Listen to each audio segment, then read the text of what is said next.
Nervous करती है, नमन करती है,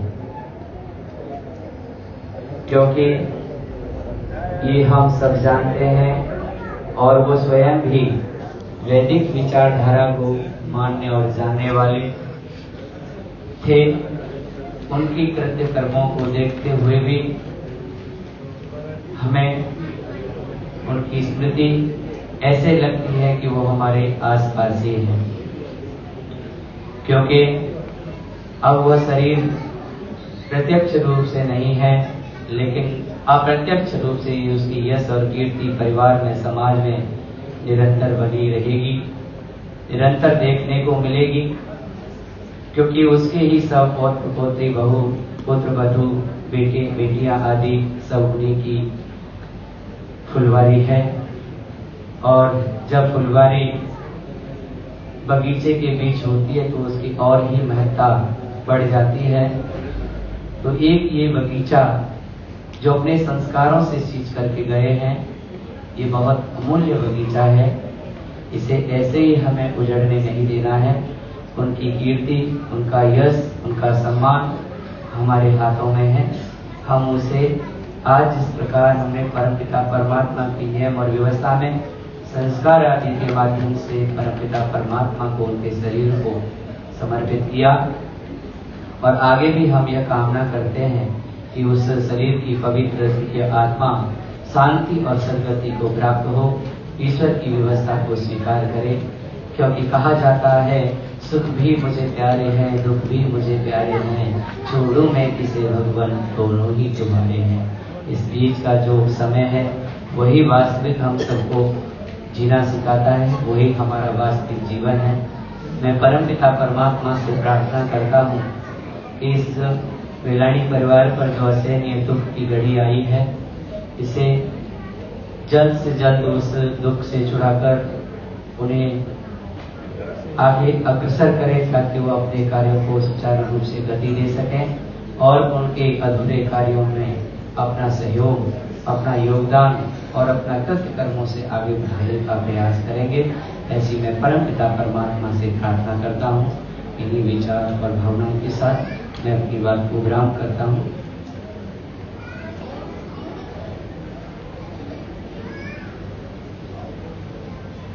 हाँ, हमारे बीच में आप सब देख रहे हैं कि हमारे बीच में पंडित योगेश शास्त्री जी, पंडित सौवीर शास्त्री जी और पंडित धर्मधर जी हमारे बीच में उपस्थित हैं।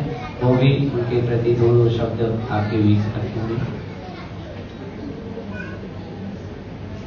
आप सबको नमस्ते। मैं पूज्य बापू जी को काव्य के रूप में उनको श्रद्धांजलि देना चाहता हूँ। कुछ शब्द लिखे हैं, कुछ त्रुटि हो तो क्षमा कीजिएगा। श्री नारायण मंजी वेलाणी हमें छोड़कर चले गए। 95 वर्ष की उम्र आयु पाकर बापूजी अब चले गए। जीवन साथी कंकु माता पहले ही वे चली गई। दोनों का जीवन था सादा, साथ निभाकर चले गए। ऐसे दंपति हमें छोड़कर जाने कहाँ अब चले गए।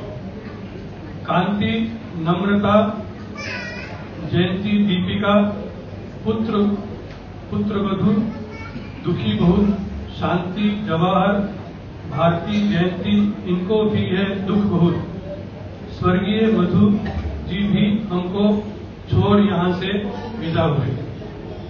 अनुसुईया व अशोक भाई, इनको भी है शोक महा। विद्धि, प्रतीक, सिद्धि, हिमांक जी, निधि, भूमिक भी दुखी महा। पौत्रियां व दामादों को छोड़ यहाँ वे चले गए। पौत्र श्रेय व पार्थ निधि की आंखों में है अश्रु भरे।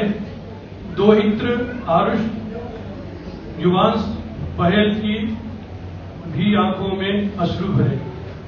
भरे पूरे परिवार छोड़कर आज यहाँ से चले गए।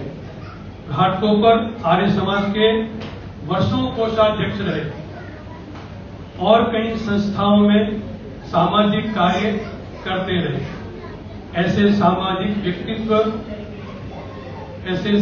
व्यक्तित्व हमें छोड़कर चले गए। व्यक्तित्व आपका प्रभावशाली, उनका जो व्यक्तित्व था बहुत प्रभावशाली था। व्यक्तित्व आपका प्रभावशाली, बुलंद आपकी थी आवाज। एक हाकल करते थे तो बुलंद आपकी थी आवाज। सच्चाई पर जब अड़ते थे, सच्ची बात पर वो अड़ जाते थे, तो फिर क्या होता था, बंद होती औरों की आवाज, दूसरा आवाज बंद हो जाती, चुप हो जाते हो। ऐसे स्पष्ट वक्ता देखो हमें छोड़कर चले गए। वज्र से भी कठोर थे, वज्र बहुत कठोर वस्तु होती है। वज्र से भी कठोर थे, फूल से भी कोमल थे।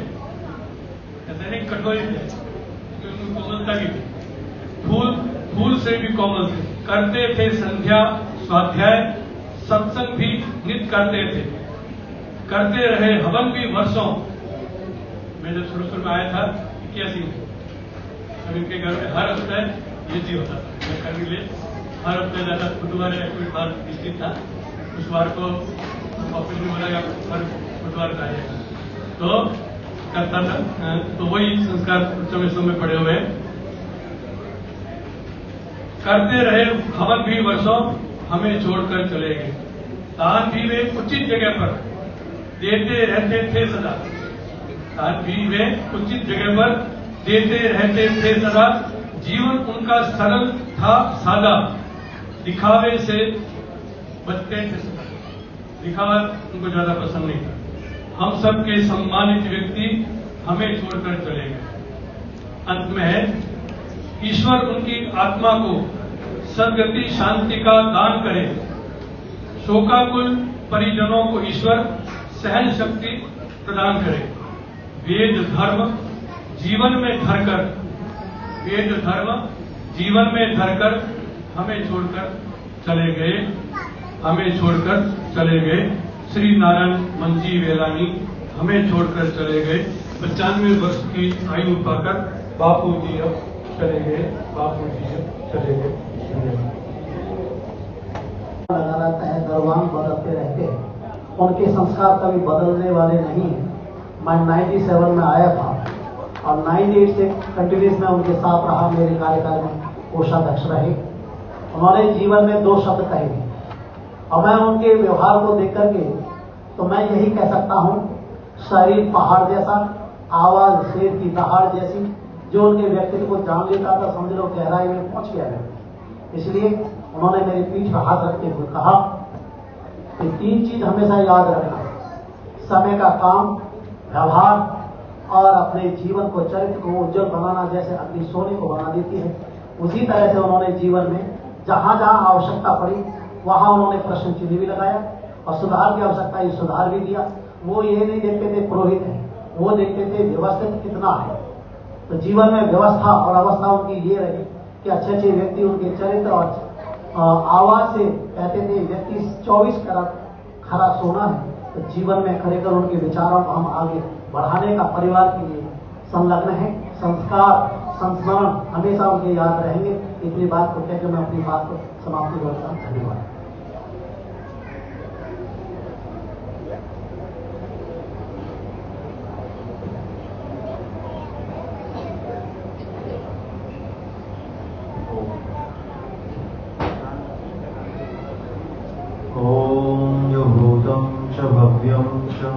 सर्वं यशादितिष्ठति स्वर्यस्य च केवलं तस्मै ज्येष्ठाय ब्रह्मणे नमः। ओम शांति शांति शांति। आज हमने यज्ञ पूज्य बाबू जी की स्मृति में किया है और 95 वर्ष की आयु आज के समय में प्रायः पूर्ण आयु है। जाति आयु भोग योग दर्शन में लिखा है कि बहुत पहले से तय होती है। कौन व्यक्ति कितना कब कैसे जिएगा ये प्रायः पूर्ववत निश्चित होता है। लेकिन फिर भी हम यज्ञ में वेद के मंत्रों में भगवान से प्रार्थना करते हैं कि जिजी विशेषतम समा, कि हम 100 वर्ष जीने की कामना करते हैं। तदनुरूप हमारे कर्म हमारी आयु को थोड़ा बहुत आगे पीछे करने में सहयोगी भी हो रहे होते हैं। तो एक पूर्ण आयु को प्राप्त करके हो गए हैं और हम सब लोग उनकी स्मृति में हैं। सदा हमें कुछ बातें और जानते सीखते रहना है। और जैसे हम लोगों ने आज यहाँ यज्ञ किया, उसमें एक मंत्र से भी हमने आहुति दी थी। यजुर्वेद के 39 चैप्टर का वो 6 नंबर मंत्र है। उसमें बताया है कि जब जीवात्मा अपने शरीर को छोड़ के जाती है, तो जीवात्मा जब शरीर को छोड़ के जाती है तो एक तो ये है कि जीवात्मा पुनर्जन्म लेकर के दूसरे मानव देह में आती है।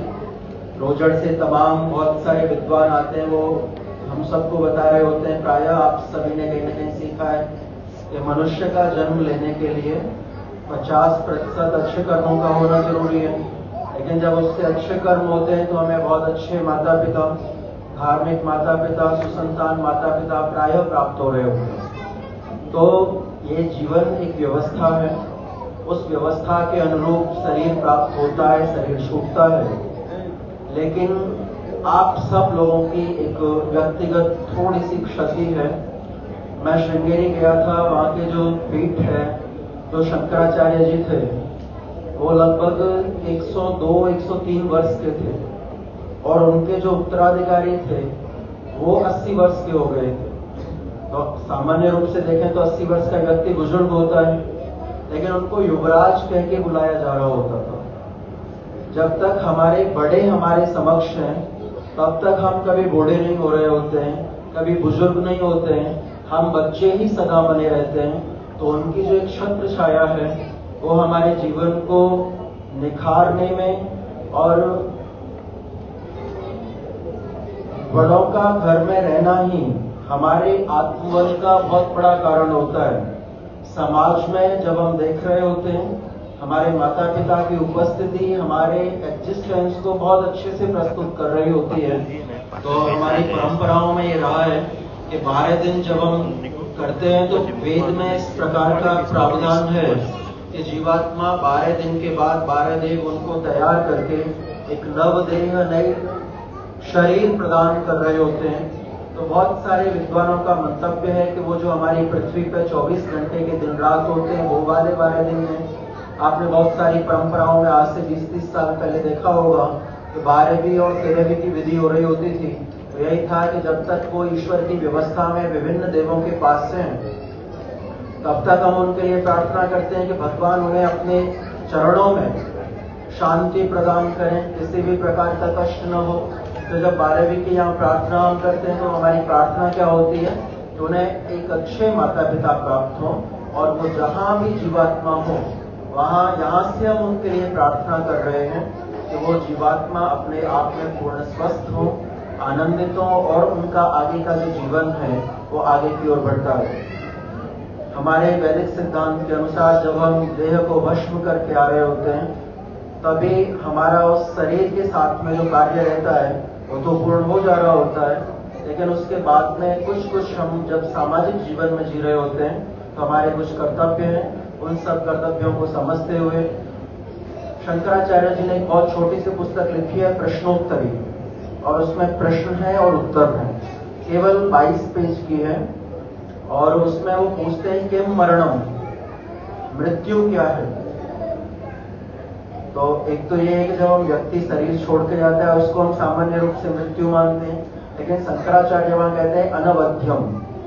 आप अपने बुजुर्ग माता पिता को इस तरीके से बोल रहे हैं, आप रहने दो, आपको कुछ नहीं आता है, आपको समझ नहीं पड़ती है, ये आपके काम का नहीं है। इस प्रकार से जो कहीं ना कहीं एक मानसिक अवहेलना जो हो रही होती है वही एक वध्य स्वरूप है। हमें उस चीज का ध्यान रखते हुए अगर हमारे माता पिता बुजुर्ग हमारे पास हैं तो आज जो हम यहाँ से लेकर के जाए वो यही है कि जीवित जागृत रहते हुए उनकी जितनी सेवा शुश्रूषा हम कर सकते हैं जरूर करें। और उनके न रहने के बाद उनकी पुण्य स्मृति में हम लोग इतने अच्छा अपने जीवन को श्रेष्ठ बनाएं कि जब भी लोग हमें देखें तो हमारे माता पिता के प्रति एक ससम्मान का भाव उनके सहृदय में जागृत हो। तो आप सभी को भगवान शक्ति सामर्थ्य दें, सभी भाई बहन आपस में प्रेम के साथ में जुड़े बने रहें, यही उनकी इच्छा होगी। और आप ऐसा सदा ध्यान रखें कि वो जीवित रहते हुए माता पिता अपने बच्चों को वो तमाम शिक्षाएं दे देते हैं जो उनके आगे के जीवन में काम आने वाली है। क्योंकि 4-5 साल तक हम बच्चों के साथ बहुत रहते हैं, फिर स्कूल का टाइम होने लगता है, समय घटता हुआ जाता है, लेकिन उस पीरियड में जो दी गई शिक्षाएं होती हैं वो बच्चों के साथ जीवन भर रहती हैं, फिजिकली आप साथ में हो या ना हो। तो जब भी कभी मन में घबराहट, कठिन समय ऐसा लगने लगे तो आंखें बंद करके माता पिता का स्मरण करने से उनके द्वारा दिया हुआ ज्ञान आत्मबल, आत्मशक्ति को हमारे को बढ़ाने वाला होता है। तो निश्चित रूप से हमारी एकता, परिवार की अखंडता, उनको सत श्रद्धांजलि होगी। हम सभी लोग उसके तदनुरूप आगे बढ़ें। ओम शांति। बहुत बहुत धन्यवाद आप सबका। हम उनके प्रति